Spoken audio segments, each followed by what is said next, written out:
We've got a special show today. We have been doing a series of podcasts on his latest book, Seventh Planet Mercury Rising. But today we're going to take a little break from those podcasts for a breather. We're still going to be on the subject of the Anunnaki, and we're going to talk about their home planet of Nibiru. And this is going to be a Nibiru special. And I asked Gerald to do this for a specific reason because, well, there is quite a Nibiru frenzy out there. And, big questions. Is it real? Is it coming our way? We're going to get into that, but I don't want to do a normal show. I want to do this from a scientific and logical perspective, and there's no better person to do this than Gerald Clark. And of course, you can follow Gerald Clark's work on geraldclark77.com. You can see everything that Gerald does there, and he has a wealth of information on the Sumerian culture, and he is an independent Assyriologist, and I like to coin that term for Gerald because it's exactly what he is. But today we're going to focus on Nibiru, and we're going to get into, so many things, what we know, analysis, everything we've got, and we're going to synthesize the data that's out there with the purpose of coming up with some answers for the public, because the people really are hungry for this, and it's incredibly important. So without further ado, let's bring on today's guest. Hi, Gerald. You're very welcome back to Capricorn Radio. Hey, buddy. It's really good to be back. And I think it is timely that we do this. We said we were going to do it, and so I think, and based on spending an entire week focused on nothing but looking into this, I think we have a lot to share. Sure. Gerald, just for the benefit of the audience, in preparation for this, you've actually wrote an article. I call it an article because it's quite a large document, Gerald. It's like a mini book, to be honest with you. And you are prolific in everything you do, Gerald. And that's why I asked you, particularly for this show today, to do this from a scientist's perspective and a logical perspective. And you have the goods in that respect, Gerald. But just I'm going to refer people to this document, this article that you have done on the Nibiru analysis. And you'll catch that in the YouTube description. You'll have a link to your site for that as well, geraldclark77.com. It's an incredibly important document you've done too, Gerald, because you have done analysis with graphs, tables, King's List. You've tried that many angles to try and figure out any information we can about Nibiru. Like I say, is it coming our way? Is it even real? What do we know about it? What can we guess, and what can we reduce down to, at least a window of opportunity of kind of, pinpointing some sort of estimation on anything to do with this whole scenario. But so I'll just refer to the audience to that, Gerald. But I guess for me, the first thing, and I want to mention this, Gerald, is Hamlet's Mill. For me, the Nibiru source that I first came across was Hamlet's Mill, a book by Giorgio de Santiano and Hirscher von Decken, and it's an archaeoastronomy Bible, if you will, and it's been around since the 50s and 60s, Gerald. This is an MIT professor, a history of science, and he's been fully aware of this whole Nibiru, saying that it was the brightest star in the sky. He says there's many other tales in the Sumerian stuff, but this is one that people are going to have to wake up to, and they have to get over this label of mythology and start looking at this in an archaeoastronomy aspect, putting in this comparative mythology and archaeoastronomy and trying to synthesize it, Gerald. Yeah, I just looked at the reference that you gave me on that book, and I was reading through the portion that he was discussing on the Enuma Elish and talking about the names of the planets in their particular celestial battle. And I was fascinated to see that he had access to a version where he was using the name of the Anunnaki home planet, calling it Nibiru, not Marduk, the way the old Babylonian version did. Once Marduk was in ascendancy, he changed the Enuma Elish so that he made their home planet his name. And everybody knew this, and Sitchin knew it as well. But I was looking for another source that would corroborate that, and this one did it. Oh, and awesome. I was really excited to see that. Awesome. Yeah, and of course, I'm going to link that up in the box as well, Gerald, for people that want to follow Hamlet's Mill. It's actually it's a book that you can get. You can get the whole book online. It's got many ancient cultures in there. It's got many things in there from basically the history of precession and a lot of archaeoastronomy. All the alternative archaeoastronomers today, they all draw source material from this book. It was like one of the most important books of the 20th century for me, Gerald. And it's got so much in it. There's a small segment on Nibiru in there. And there's many stuff in there about Sumerian and Babylon. I think it's amazing. I think it's amazing that it goes back to the 1950s as well. Some of this research does, it's like it's been floating around down there. We're going to get to Harrington's research as well. We're going to get to some of the IRAS data and the satellite stuff. We're going to get some of the science, Gerald. But let's talk about the Sumerians King's List. I want you to tell me, what this has got to do with Nibiru. Why the flood significance to Nibiru? And tell me why we're going to get into the Sumerian King's List first to tackle the Nibiru question. Well, when I first started talking about Sumerians, I had to talk about a couple of stories out of the Bible that would connect Western culture over to the Middle Eastern historical record. And one of those was the story of Noah, of course.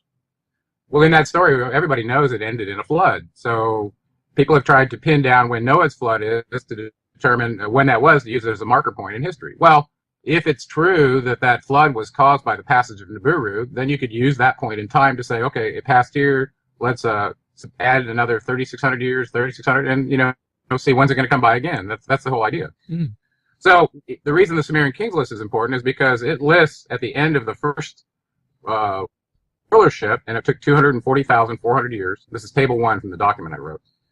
Then the flood swept over, and then the next document picks up for the Sumerian Kings list and says after the flood. So it's talking about a great flood that happened. Now, the question is that Noah's flood? Because we know from Solon, when he went to the city of Sais in Egypt to find out about the history of the Greek people, in particular about Atlantis, they told him there were multiple floods, 4 major ones and multiple minor ones. Mm-hmm. So we don't. So what I was trying to do with this first point was using the dates of the rulership. Could we land at Noah's flood, which I believe personally, was at the end of the last ice age. So I think it was about 10,000 BC. Personally, some people believe it was 2,900 BC. So this is where it comes down to, is if you could pinpoint that, and you believe the assumption that it was caused by Nibiru, you'd have a passage point in history. Okay, this is one of the angles I tried to come at it from, and I did multiple angles,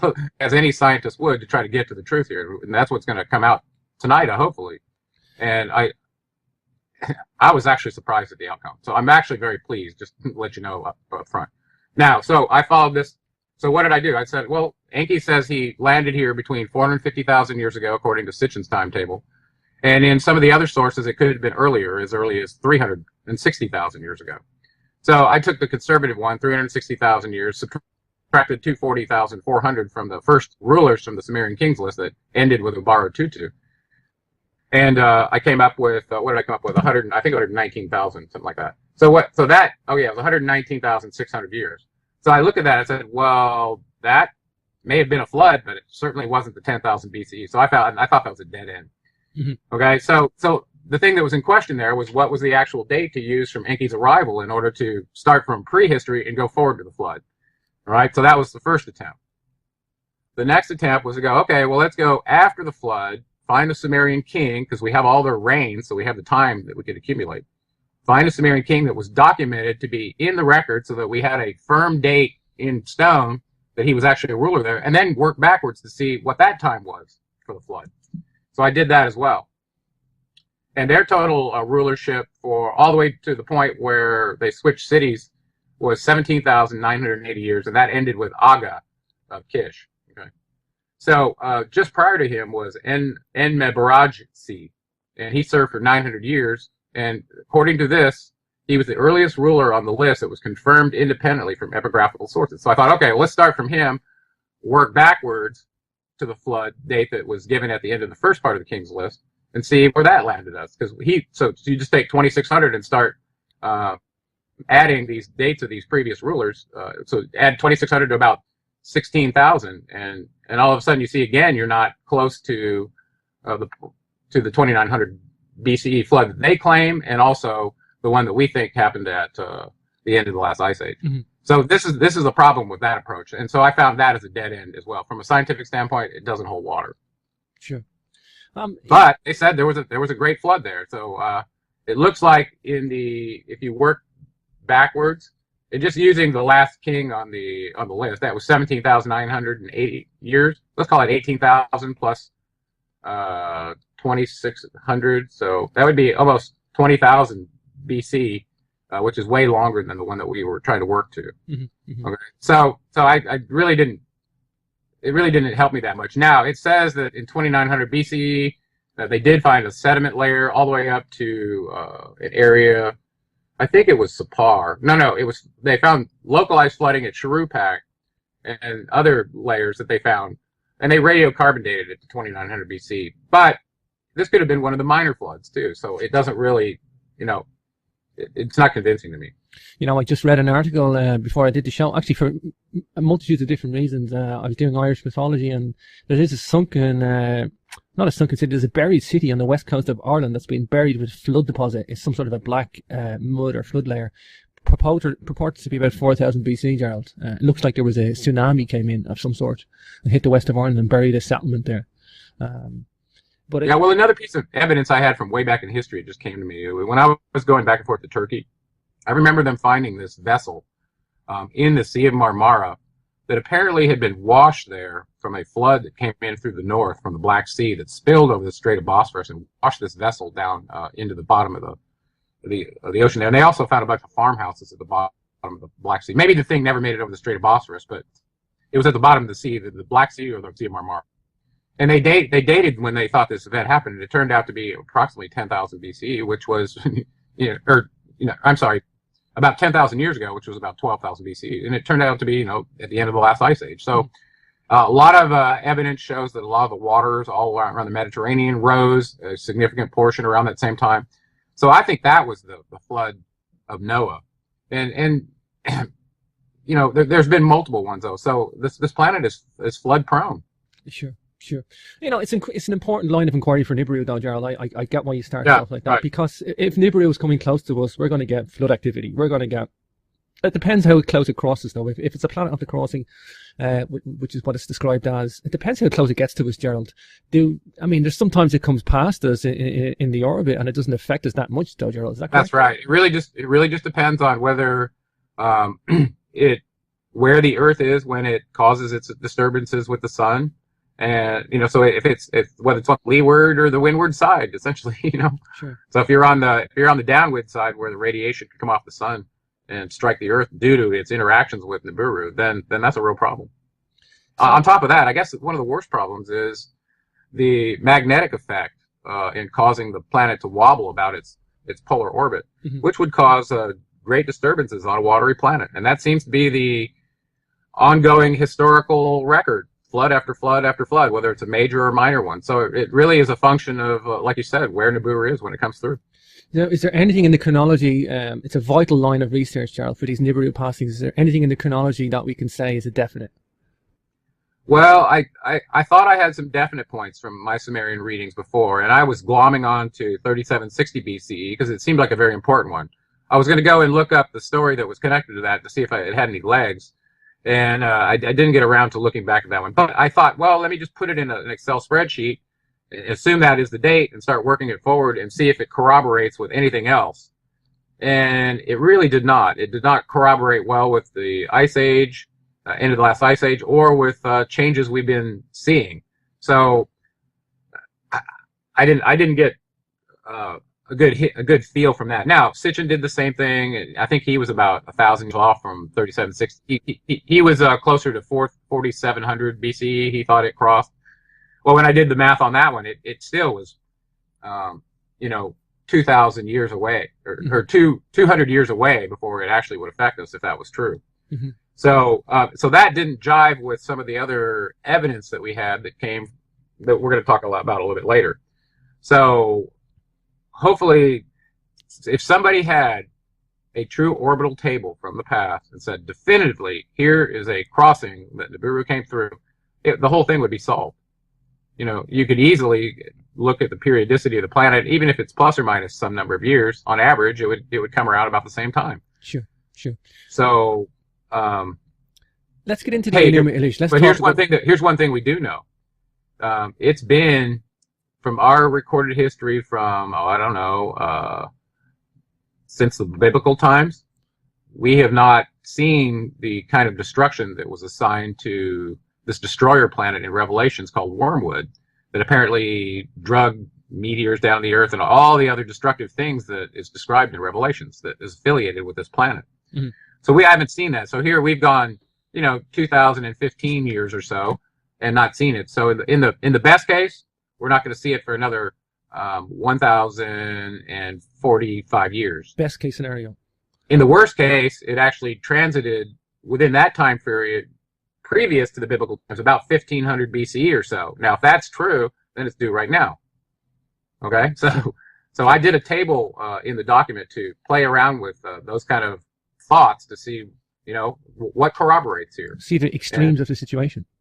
Exactly. So for me, finding a fixed point in the past where it transited, I'm going to scour the Sumerian records one more time and see if I can come up with something. But I thought I had one before at 3760 BC, but it doesn't fit. Sure. Gerald, let's go to the Enuma Elish. Let's talk about what we do now. Let's go into the solar system creation account. This is incredibly sophisticated and telling about the Nibiru planet system. Yeah, when I first read this, it was kind of mishmashed to me. It was very long too, about 11 tablets. And then I thought, the only way to make sense of this is to sit down and correlate what their planet names are with our own. And once I did that, and then found out a little bit more about who the players were that were pretending to be these, it started out as this family relationship that had offspring that became planets that turned into a celestial battle. And some key names showed up in there, by the way. Enki's name, he was called Ea or Nudimmud. He showed up in there. His son Ningshita was referred to as Mumu there and was affiliated with the planet Mercury. Mm-hmm. So basically, the short story of the Babylonian epic of creation is, it appears that Nibiru and its satellites, moons, maybe even had its own sun, we don't know, was in an adjacent galaxy, is what it appears to have happened. Somehow, through the meandering through the galactic center, is my hypothesis, they got dislodged, at least their small portion did with their satellites, and it looks like there's up to 5 planets in the Nibiru constellation. Got dislodged and ended up, according to this allegorical battle in the Enuma Elish, getting trapped into our solar system orbit, in a retrograde orbit. Okay, so that's why it came in from the outside of Pluto. Well, in their account, they start talking about the different effects that the inner planets in the solar system are going to have relative to their satellites, and this is where the battle part comes in, because what if there's a collision? What if this one gets tugged on here and causes this? So they go through this whole account, very scientific if you understand now what it is they were talking about, that they did things to the planets in the inner orbit in order to avert collisions, including blowing a few things up and redirecting or masking the radiance or the radiation from a couple of planets, like the sun. Very, very intense, very advanced scientific understanding in this. So anyway, in the first pass through, one of their satellites had some problems. There was an existing planet they called Tiamat that sits approximately where the Earth is now. And through the perihelion transit, they describe all these actions they did. The second time through, though, there was a collision with one of their satellites with Tiamat. Mm-hmm. And this is what formed, half of it formed the Earth, part of it formed Kingu, the moon, which is our moon, and the debris from that formed what they called the hammered bracelet, which is our asteroid belt between Mars and Jupiter. So it's a very detailed account, and like I said, this was the document that was read in Babylon every spring under the auspices of Marduk, who was their chief deity, right? And in that document, he had renamed Nibiru to Marduk, mm-hmm. and they called it the planet of crossing. Well, so we find out that it's in a retrograde orbit, and that where it crosses either the solar ecliptic or the point at perihelion was what made it famous as this planet of crossing, because apparently it reshines or re-resonates or radiates the radiation from the sun. It's a very large planet. According to the data we're going to get into, it's 4 times larger than Jupiter. Now think about this. It had to be larger than Jupiter in order to cause Jupiter and Neptune and Uranus to end up with these tilts in their orbit. Mm-hmm. It had to be a very large planet for that to happen. So now, as you'll see, it looks to be about 17 times bigger than the Earth and about 4 times bigger than Jupiter. So with that said, its magnetic effect, its pull on the Earth would be quite significant were it to come within some close proximity. And so that could explain a lot of the past pole shifts, the change in our magnetic flux that's happening on the Earth now. Mm-hmm. It's been moving significantly. And so something is causing that. So I postulated to you earlier, and I didn't really put this in here, that, we were also told by the Mayans that we'd be going through the galactic center about 2011, 2013, somewhere in there. Okay, some people think it was winter solstice 2012, and Ian Lungold said no, it was October 2011. So if that was the case, it could explain adjacent planets warming up. It could potentially explain the gravitational North Pole changing, and a lot of the other Earth changes we're seeing. At the same time, if my theory, my hypothesis was true in the first place, that the great year, this passage through the galactic center, could be the disturbance force that caused Nibiru's constellation to get caught up in our solar system in the first place. Well, if that is the case, then those two events will be correlated. So this Mayan prediction and Nibiru's return could be correlated because of that reason. Sure. Yeah. We're talking something like, when we say a planet, it's most likely something like a failed second sun, Gerald. Is it safe to say that? Is that probably the best guess we've got at the moment? It's like a failed second sun, like a red dwarf or brown dwarf that's got satellite planets. Use whatever term you want. Its effect on light is what's important because of its ability to be observed. And according to Dr. Harrington and Dr. Neugebauer, who was from JPL, and this is in the 1980, early 81 or so, they were discussing the infrared satellite settings that would be needed to detect this planet. And they said something very telling. They said that the planet is so cold that they had to, unless you had an instrument that could be cooled to 20 degrees above, minus 425 degrees Fahrenheit, that you would not be able to detect it. So you've got to super cool your instrument in order to detect this thing because it's not reflecting light. It's in the infrared. Okay, so is that a failed star? I don't know. It could still have magma inside it, but the surface of the planet is very cold. Sure. Yeah, I know. Giorgio De Santillano in Hamlet's Mill talks about Neugebauer's data as well. He gets into a lot of the astronomical stuff as well. There is no doubt, though, that the amount of context we have for this Nibiru in historical text, though, Gerald, and I want to focus a little bit on this. This is quite important. We get into some of the science and the astronomy in a bit. But, the amount of times we have this Nibiru planet mentioned, either Nibiru or Marduk, the way that you describe it, there's nothing else that can fit this other than a planet, Gerald. I mean, it's not a star, because a star just doesn't do what this thing is supposed to do. Yes, it does reflect a lot of light because of the nature of what it is and how it comes into our solar system. But there's only one thing that fits this, and that's like a planet with a very long oval trajectory. Is that correct? Yeah, well, you go all the way back to the late 1700s. There were the first people that were using telescopes that were searching for whatever. They hadn't even found Pluto yet, okay? We didn't find Pluto until the 1930s. These guys were focused on what is disturbing the outer planets. A real physical, tangible question. What is so large that disturbed them off of the solar ecliptic? They wanted to know, and it's still a valid question today. Okay, something tangible that had a interactive effect, either collision or a magnetic or gravitational effect, changed the orbit of these very massive planets. And that has been a search for the astronomical community for a very long time. And it turns out that Tombaugh, who was working for, who was he? I think he was with the IRAS. I think he was with the IRAS program too. Or I can't remember where he's from, but he actually got accredited with finding Pluto in the 1930s, but it was by accident. They were actually looking for what this big object was that could have affected our outer giants, planetary giants. Sure. Wow, incredible, Gerald. Gerald, I mean, let's get into Sitchin, in-step Sitchin in 76. He brings in this incredible tablet, this imprint of a cylinder seal, the famous photograph, but it's a photograph of a cylinder seal. It's in the Berlin Museum. It's known as VA243. Not a very illustrious name, Gerald, but very controversial. Yeah. VA243, probably the most controversial cylinder seal in existence. You know I love cylinder seals, Gerald. So I know. I actually put this in the document because I knew how much you love cylinder seals, and I had some fun. I had a little bit of fun with this one. But I like your analysis, though, Gerald. I like your analysis. Now I'm going to again refer the audience to the book or the document, the article that you wrote in the YouTube description.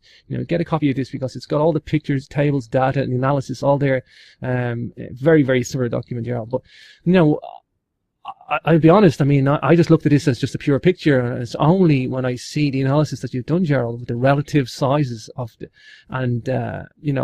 there's a lot of criticism of this, but the criticism, Gerald, that you have seems to have dispelled here for me. I mean, it's great because it seems like a no-brainer. This it's showing relative sizes, Gerald, and it looks like it is actually, Nibiru in the center. I mean, it doesn't look like it's a star, or a sun, or it's a star. Yeah, well, so I'll give a little background. So this very controversial cylinder seal, and I know how difficult it must have been to etch this thing on stone and roll this thing out. Now that you look at the detail, and anyway, in between two of the beings on the top left, it looks like a primitive worker is being led by the hand and introduced to an Anunnaki deity that's seated with the plow. And I'll have to go and decode the cuneiform that's on there. It's not hard. We have a cuneiform script and a dictionary now, so anybody could do it. And I'll look at see what some of the words say on here. But just looking at it from the historical record, it was interesting to me because, number one, it shows a circle with 1, 2, 3, 4, 5, 6, 7 7 points around it. Okay, and the Anunnaki oftentimes used a star symbol to represent different planets. Mm-hmm. So a 7-pointed star would refer to the Earth, a 6-pointed to Mars, and from there, Enuma Elish, that we assign numbers to the planets based on working from the outside in, from Pluto inward, and then theirs ending up as the 12th planet because they were the last ones in. So that's how we ended up calling the Earth the 7th planet. Okay. Sure. So anyway, so this cylinder seal that Sitchin was so focused on had in between this primitive worker and this liaison that was going to introduce him to his enslaved role as a farmer working with the plow. Right in between them was this star-looking symbol, a very large circular dot in between, and then several other dots around them that looked like planets around an orbit, okay, around a sun, around a central sun, just like our solar system.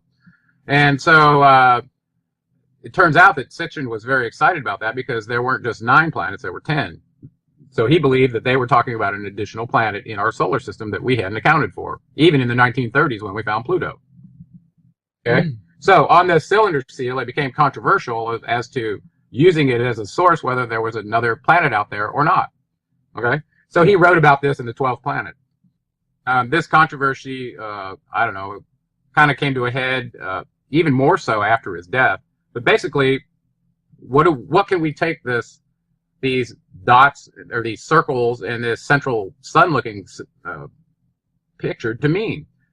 Could it be representational of a chronology in time when the plow was given to mankind? So it's commemorating some ephemeris. If you were to look at those as, well, are these the planets and the zodiacal houses are in at the time? Is this a time marker to commemorate this event, or is it a indication of where the Earth was at the time when the event, just the Earth itself, because it's got a sun with 7 points on it. Mm-hmm. So that means it's pretty specific to the radiation that's hitting the 7th planet to me, not that it's the 7th planet, okay? Because it's shown much larger than the other spheres. So all of a sudden you go, well, why are the circles different sizes? Mm-hmm. And so this kind of led to a lot of questions, and a lot of people have attacked the theory of Nibiru even existing just simply based on this single piece of evidence, which I think is absurd. But some people have done it, okay?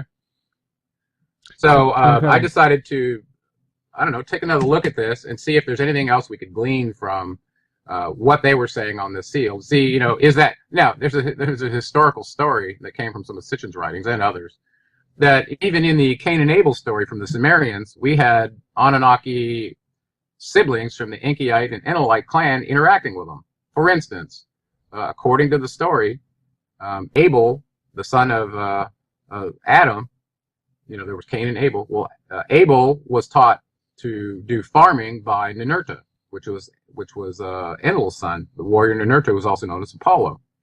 Well, the Cain portion, the Cain offspring was taught herdsmanship and cattle management by none other than Marduk. And then you have the biblical story of Cain and Abel, and Cain killing Abel with a stone because he didn't receive the same praise from Enki that Cain did for meat production. Okay, so it was kind of a very crazy story and a very crazy tie-in with the Anunnaki. So I thought, well, let's look at these orbs on here and see if, knowing that you studied cylinder seals and they are very precise. I mean, just crazy precise how they could even do this in the first place. So would they have haphazardly drawn these on here? And can it tell us anything? So I started looking into that. Okay. Mm-hmm. So I glommed onto someone else's research who had, and this is shown in Figure 3, VA 243 planet numbering, basically starting from the smallest circle on that blown up picture from VA 243 and assigning numbers to it. You'll end up with 1 through 12. Okay. Sure. And the smallest one probably being Pluto, since we know it's the smallest planet, and then the largest one being the Sun. Okay, which turns out to be right in the. And all the other planets orbit the Sun anyway, so it kind of makes sense to make that assumption. No matter whether there's 1, 2, 3, 4, 5, 1, 2, 3, 4, 5, 6, 7 points on this central Sun, which is making it look like a star, which is interesting. Okay, mm-hmm. So numbering them that way, and then putting them into a table, and then going to the detail log from the ephemeris and looking up their actual diameters in kilometers. That's what is shown in Figure 4. Okay. Now, somebody took it upon themselves to take this picture and blow it up, and then actually measure the pixel sizes across each of these spheres, these two-dimensional circles representing spheres, and then put them in a table as well, and see if they correlated with the actual diameters in kilometers of our planets. Of course, now think about this problem. You got a huge constellation of, or our solar system that you're trying to represent in a very small space. How do you do that? How do you do that such that the planets even show up? Because if that was the case, and you had to show the Sun and actually show Pluto on there, maybe you'll get the Sun, but then you wouldn't get many of the other planets because they're so small. You'd have to show them like little tiny dots. You understand what I'm saying? Don't they have this problem? There's a scaling problem. Yeah, okay? Don't they have this problem printing astronomy books as well, Gerald? They represent the solar system in a different scale to what it actually is, so that they can actually make it more easy to interpret for the reader or the viewer. Yeah, it's like a geometrical transform. Yeah, is what you're doing. Okay, so that you can spatially still show them correctly, even though you have to go through the transform to make them show back up the way they should be. Understand what I'm saying? Mm-hmm. So anyway, I went through some of this research, and I thought, okay, well let me follow this through. So the basic idea is to find and see if the size of these circles on VA 243 have any correlation whatsoever to the actual planet sizes in our constellation, so that you could say these are stars or these are planets or just what, right? Let's use math. So in doing that, I'm going to skip forward to what I call Figure 6, where I decided to play a couple of games, because in order for them to make those planets show up in any kind of geometric transform, they would have had to use a logarithmic scale. There's no way you could use a linear scale and get them in that small space. And it is not so much the space as it is their size relative to each other, so that you can still see them all. You with me? Yeah. And have them still be scalable. Log scaling is something we use all the time, John. So I went through a logarithmic scaling to look at the actual diameter in kilometers and the actual diameter in pixels. Okay. And of course, the pixel size is very different relative to something in kilometers. So what you do with something like that is you look for a way to do a transform and see if there's a correlation for every point using the same transform, not a different transform, okay? Mm-hmm. So you can go back and forth between data sets. Well, that's what I did. So I decided to use a little Anunnaki trick and use a kind of a sexagesimal logarithmic, not a base 10, and take the log base 66 of the diameter of the actual planets, and then compare that with the log base 6 of the smaller representation of the pixels that had to be placed on the cylinder seal, mm-hmm. okay? Mm-hmm. Well, when I did that, well, first of all, I just took the pixel diameter and see if it correlated with the diameter of the planets from Pluto all the way to the Sun. Okay, and they're ordered in that order from smallest to largest. Okay, so when I did that, I ended up with a correlation of 89.98%. Not very good. Okay, it's okay. It's better than average, but still, it's not enough to convince me that okay, those dots, excuse me, on the cylinder seal correspond to the actual planets in our system. But when you compare the log base 66 of the diameter in kilometers with the log base 6 of the pixel size, you get a 99.503% correlation. So what I'm telling you is those dots were not arbitrarily sized on VA 243. They were intentionally scaled logarithmically to represent all the planets that are in our solar system. You couldn't ask for that accuracy, including theirs. You really couldn't ask for accuracy that good. I mean, you couldn't. To get a No. 99.5% accuracy correlation is beautiful. It's almost exact. It's actually within, scientific measurements, like, to allow a plus or minus Well, 5.5%. whoever was chiseling that little seal, they probably got to that point and they said, that's probably good enough for the girls we run around with. I don't know, but For sure. it's very. Now, the other thing that brings up is if they spent that much time making sure the sizes corresponded to each other relative to actual planet size, like I said, the other next analysis is do the locations now map to zodiacal houses in the ecliptic that correspond to a time in the past history that this event occurred. That makes sense to me. Why else would you put it there? Sure. Right? So anyway, it turned out to be, I don't know, I think it turned out to be a victory for Sitchin and a loss for his critics, because the reality is what he said about it is it does represent our solar system, and it does include a 10th planet, which they, in their documents, call it Marduk from the old Babylonian version, and they call it Nibiru in that Hamlet Mill document, and other Akkadian documents as well. But I've been trying to find a good one that I could use, and I couldn't find a good reference. So I was happy to see that from the Hamlet Mill, that over and over and over again, everywhere where Marduk's name had replaced the planetary name, it was Nibiru. Incredible. This is the relative sizes and the distances, Gerald. They're just the proportions. It's all, and positions. It's all beautiful. It's all beautiful. The more I look at it now with the analysis that you done, Gerald, the more it makes sense to me. It's clearly. Well, I figured if anybody got it, you would, being an expert on cylinder seals. Yeah. So I thought, who better to share this thought with than you? Here's the thing, Gerald. Here's the thing. If that picture wasn't on a cylinder seal, if that picture drawing a representation of the solar system that we're purporting, right? If that was done on a piece of paper, you could say that they put that randomly there somewhere. But to get it onto a cylinder seal that accurate, I mean, they knew exactly what they're doing. That wasn't by chance, Gerald. Not on a cylinder seal. You could say that. You could say that on a flat piece of paper or something. Not on that something that accurate, that position. Well, it's not huge in the first place. I mean, just think about the precision that had to go into that. Mm-hmm. It's amazing, Mm-hmm. actually. I could talk cylinder seals all day, and I'll point. I know you can, and I was never that, I don't know, drawn to them. But the more I see what the absolute technology and precision they put into those things, I mean, it just blows you away.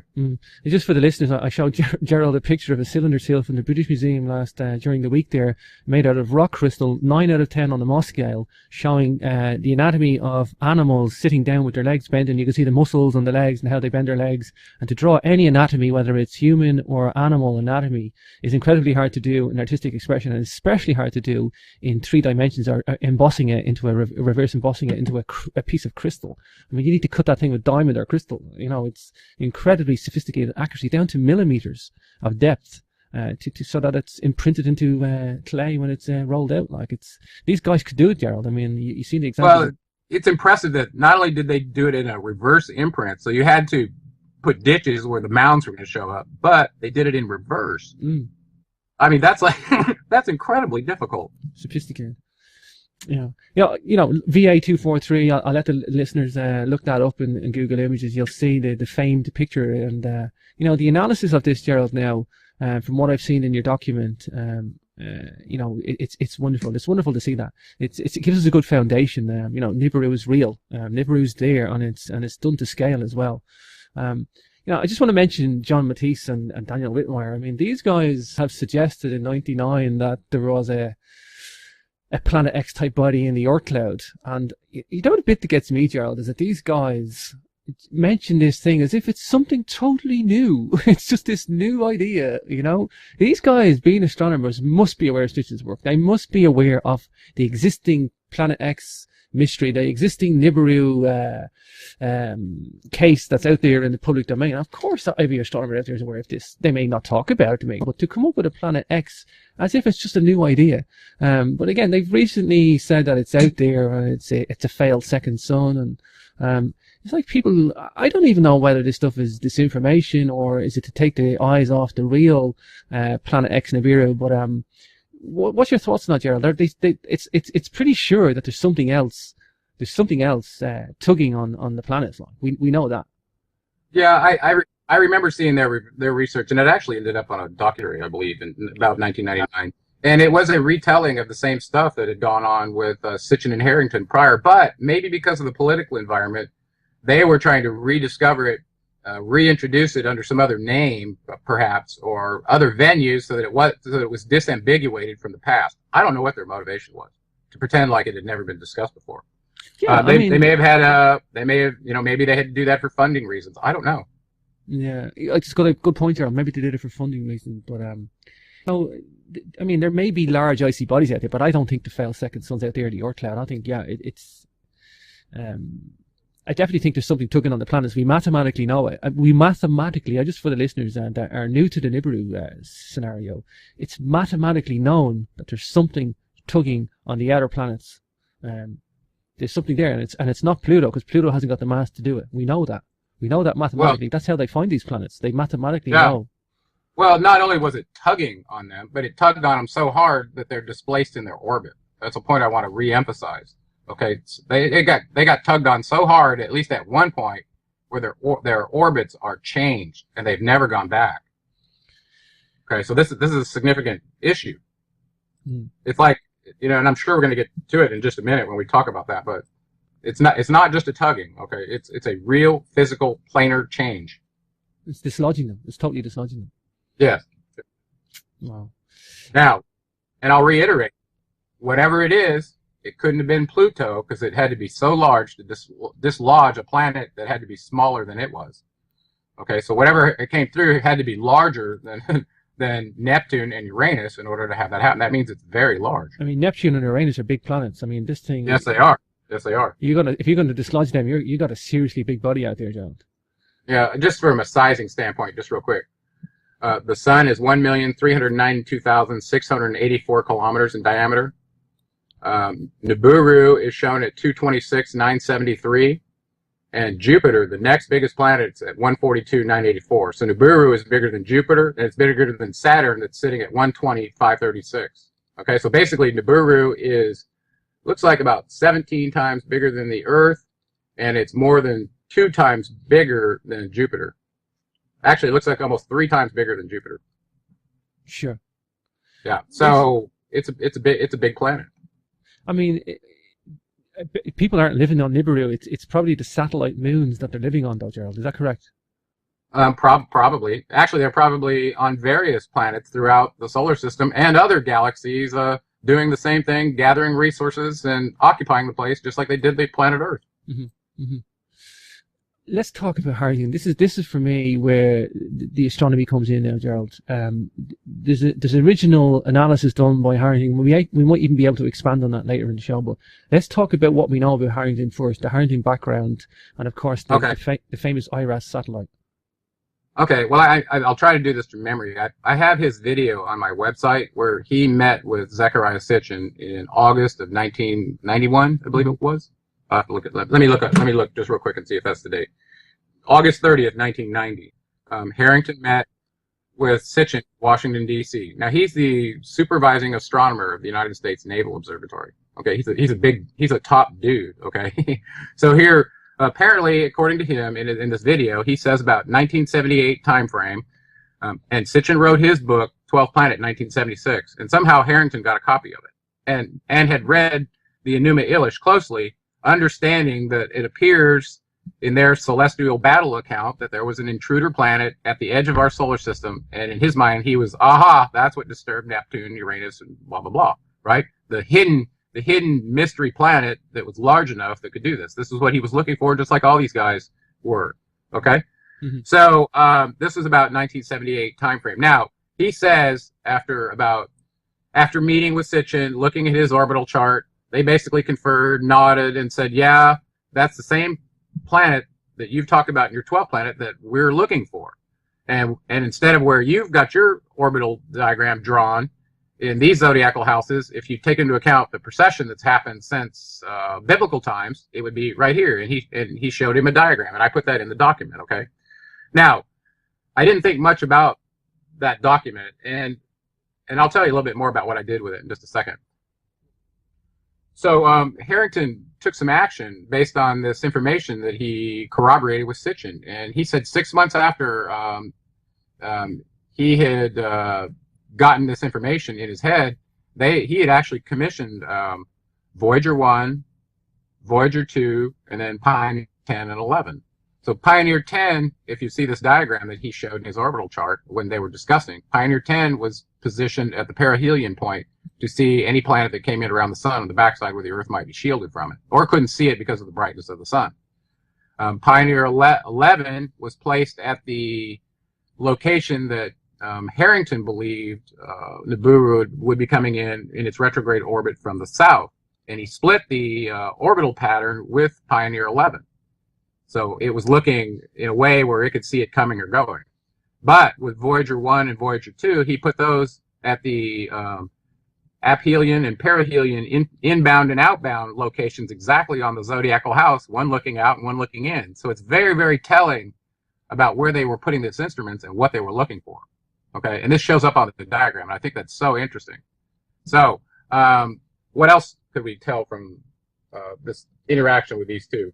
Well, according to the diagram, Harrington had shown the location of Nibiru, and so had Sitchin, and they just drawn a circle on this orbital chart. Mm-hmm. And interestingly enough, they had not used the logarithmic scaling like the Anunnaki had done on their cylinder seal, and instead of drawing the planets in their orbits around the sun on this chart, they had just drawn circular, spherical, two-dimensional paths around it to indicate where the planet would be, but not the size of the planet, so you could do a comparison. Sure. Okay, sure. So I was going to play that same trick with their diagram as we did with the cylinder seal, but I couldn't do it. Mm-hmm. Anyway, so the only planet they showed in a circle in 2 dimensions was Nibiru, and it was shown just outside of Pluto. Okay, just outside it, not a huge distance away. So I thought, well, I wonder if that's the scale, and I'll show you what I did with that in a little while. Anyway, so let's go forward with Harrington's story just a little bit farther. So this was circa 1978. They send their probes out, blah, blah, blah. And he didn't meet with Sitchin until 1990, which I found very interesting. Several years after he'd read his book. Yeah. Yeah. So here it is, 1990. The guy's the supervising astronomer at the U.S. Naval Observatory, and he's making a video with an alternative cosmogony guy like Sitchin, and somehow the government's allowing it. I don't understand that. But that's crazy. Think about that happening now. Right? It's incredible that they're using Pioneer and Voyager and the Eros satellite, Gerald, to look for this planet X. And, you know, still, there's silence from NASA.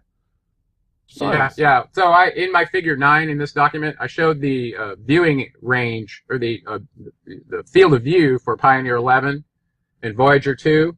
And it doesn't show Pioneer 10, Voyager 1, because it's a little bit out of the scene. But you can see on that particular one, he's in Sagittarius and Scorpio, which is exactly, if you look, actually this was the prediction from Bill Broussard, was Sagittarius and Scorpio, where those two ended up. Mm-hmm. He had Voyager 2 on the outbound path for Nibiru, according to Sitchin's chart, which turned out to be close enough to the inbound path for Broussard's, or the next precession of the equinox into a zodiacal house from biblical times, about 2,000 years, so that he could hedge his bet.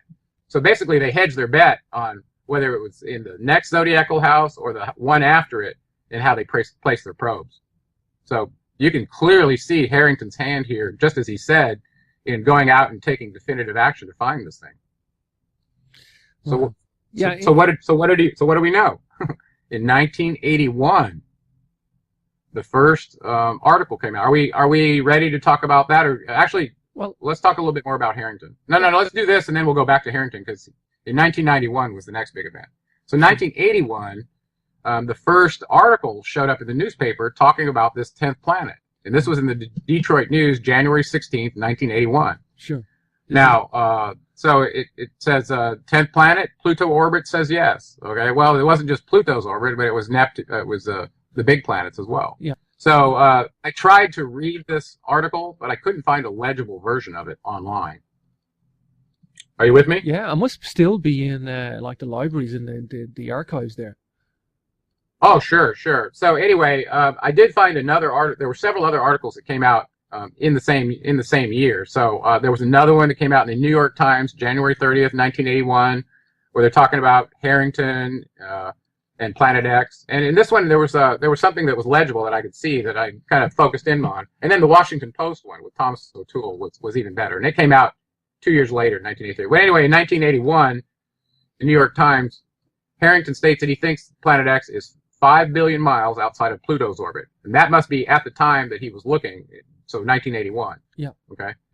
And then we know that Pluto's distance is about 3.6 billion years from the sun. So, you're talking about, if you add those together, that's about 8.67 billion years at that point, away from the sun at that point in 1981. That's what he's saying. So then all of a sudden you get excited as an engineer and go, oh, distance equals rate times time. Maybe I could figure out how fast it was traveling. When's it going to be here? That's what everybody wants to know, right? Yeah, at least anyway, we got some data.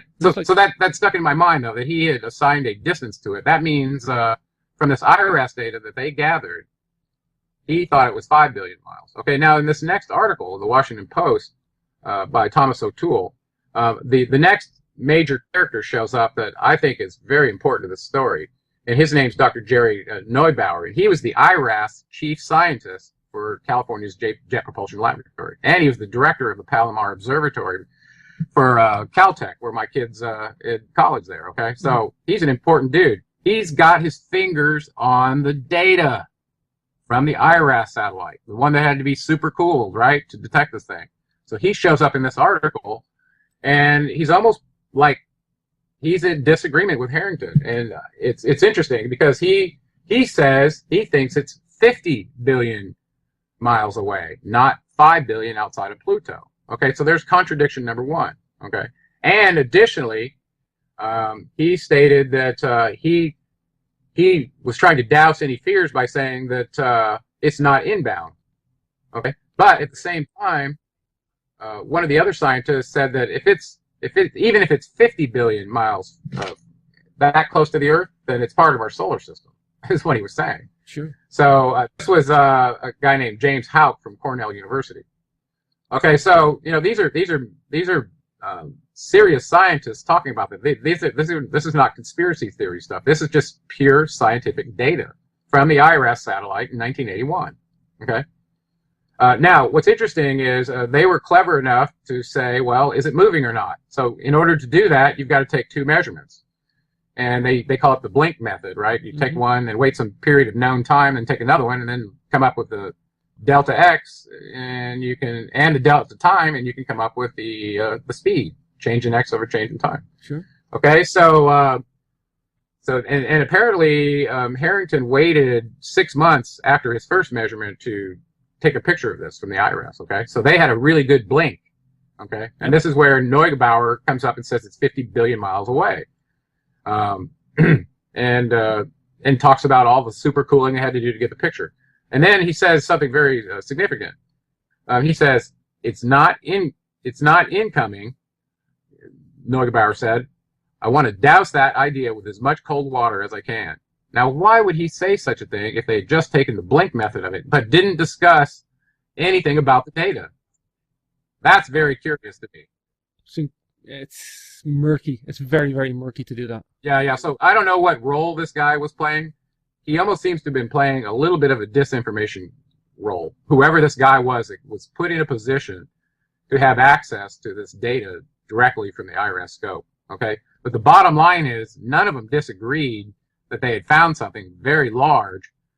What appears to be in disagreement is how far away it was, and whether it was moving, right? Mm-hmm. So that got left out of the article. But the next link I found as I was starting to look at articles, I had no idea how many articles have been published on Planet X Nibiru.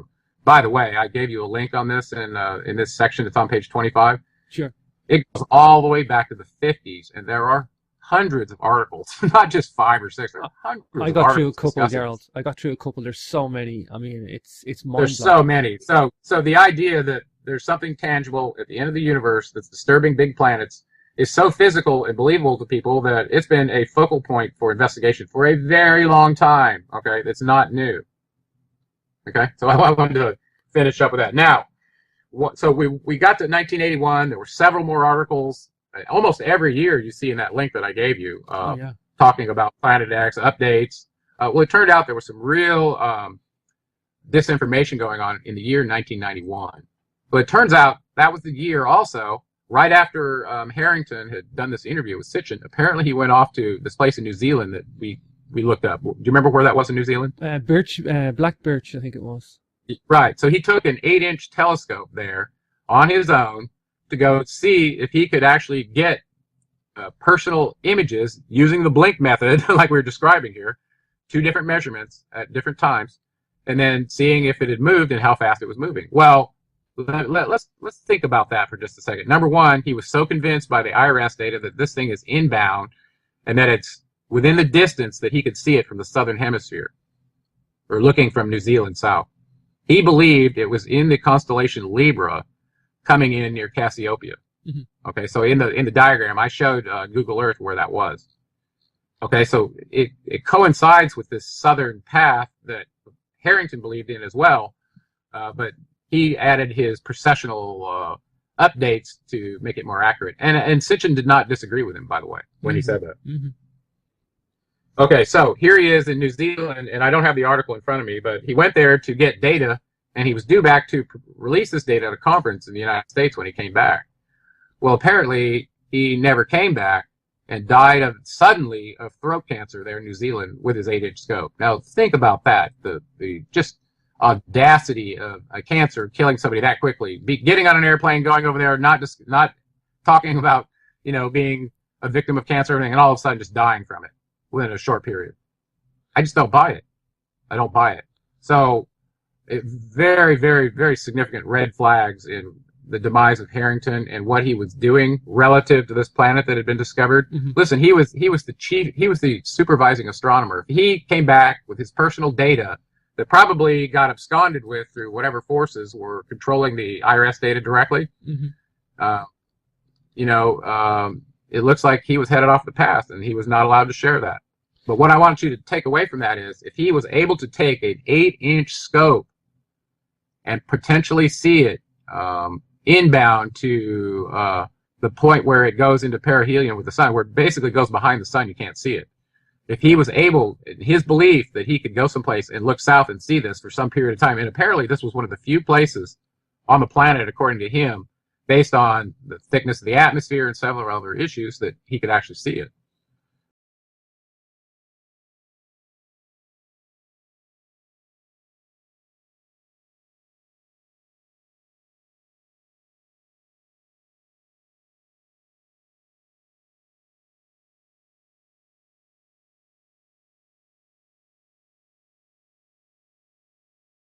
We've got a special show today. We have been doing a series of podcasts on his latest book, Seventh Planet Mercury Rising, but today we're going to take a little break from those podcasts for a breather.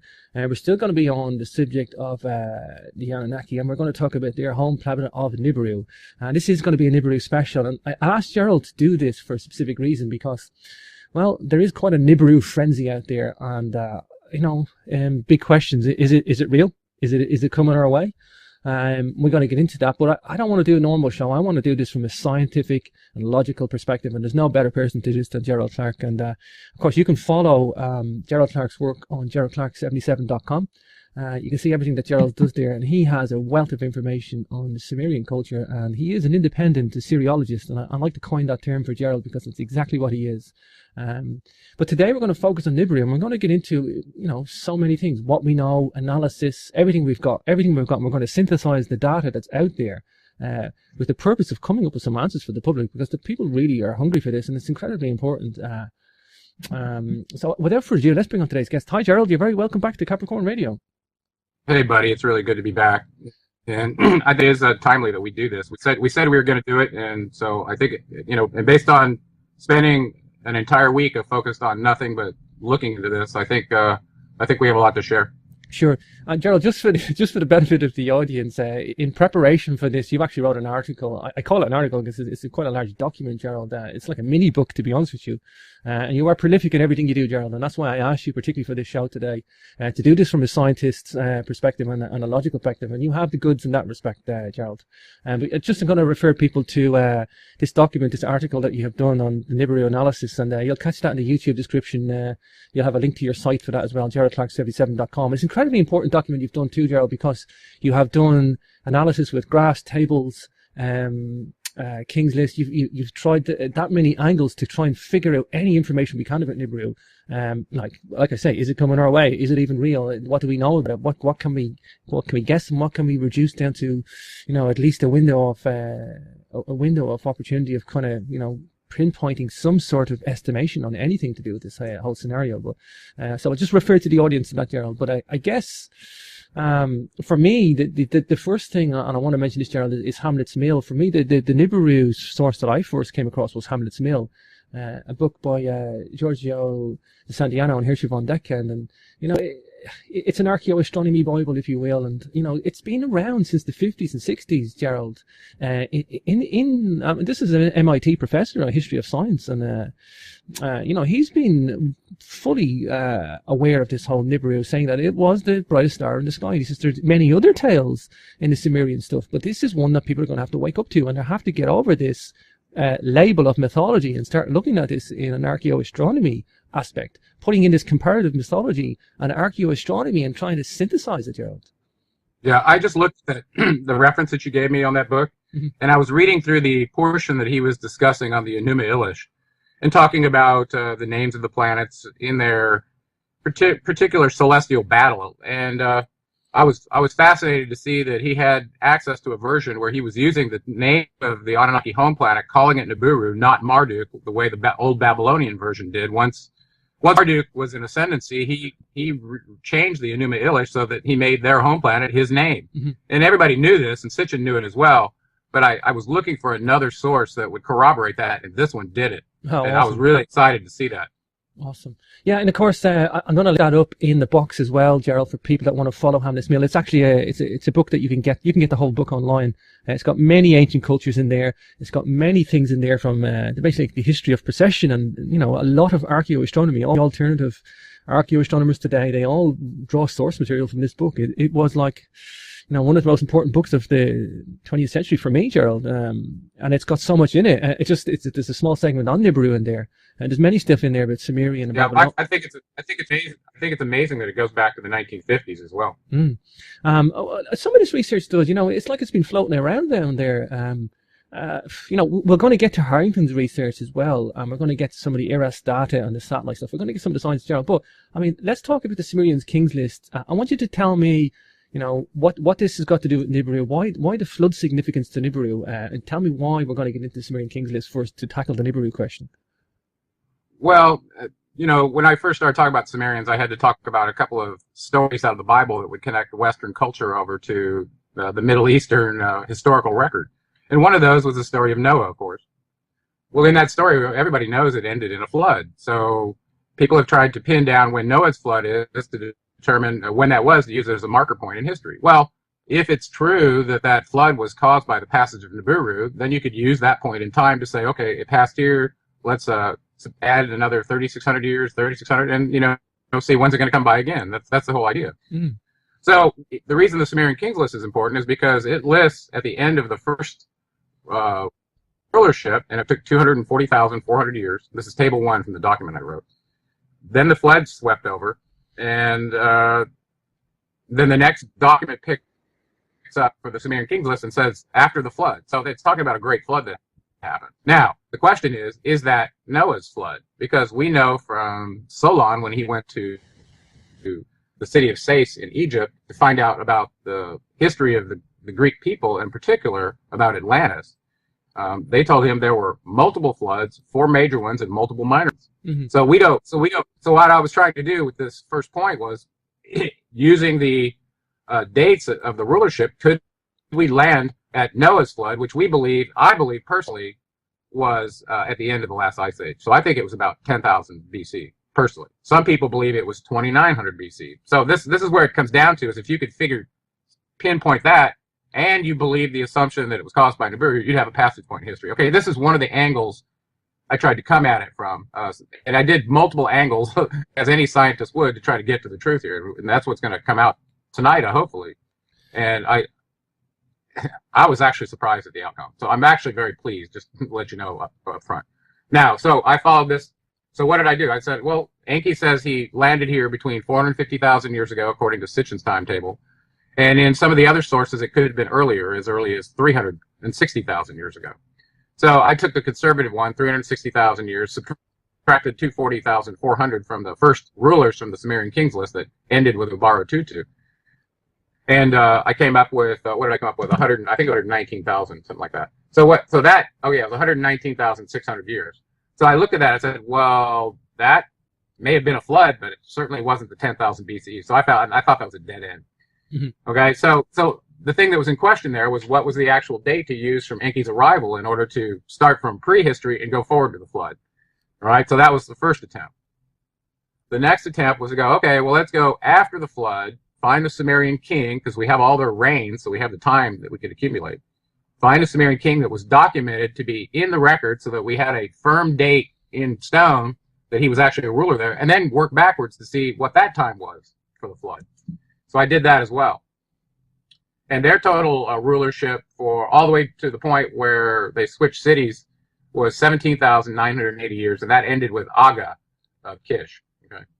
So just prior to him was Enmebarajsi, and he served for 900 years. And according to this, he was the earliest ruler on the list that was confirmed independently from epigraphical sources. So I thought, okay, well, let's start from him, work backwards to the flood date that was given at the end of the first part of the king's list,